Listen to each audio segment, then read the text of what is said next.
ICC कवानीन की खिलाफ वर्जी, भारतीय कप्तान को महंगी पड़ गई। सूर्या कुमार के खिलाफ वर्जी करने पर मुर्तकब करार पा चुके हैं। मैच फीस का 30% जुर्माना आयद कर दिया गया। आईसीसी ने हारिस रऊफ और साहिबजादा फरहान की पेशी का फैसला भी सुना दिया। कौमी क्रिकेटर हारिस रऊफ पर मैच फीस का जुर्माना आयद कर दिया गया है। साहिबजादा फरहान पर जुर्माना आयद नहीं किया गया, सिर्फ वार्निंग मिली। आईसीसी ने दोनों खिलाड़ियों को लेवल 1 जुर्म का मुर्तकब करार दिया है। आपको आगाह कर रहे हैं इस हवाले से।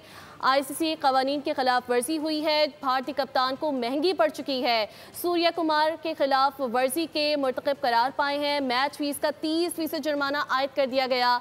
आईसीसी ने हारिस रऊफ और साहिबजादा फरहान की पेशी का फैसला भी सुना दिया। कौमी क्रिकेटर हारिस रऊफ पर मैच फीस का जुर्माना आयद कर दिया गया है। साहिबजादा फरहान पर जुर्माना आयद नहीं किया गया, सिर्फ वार्निंग मिली है। आईसीसी ने दोनों खिलाड़ियों को लेवल 1 जुर्म का मुर्तकब करार दिया।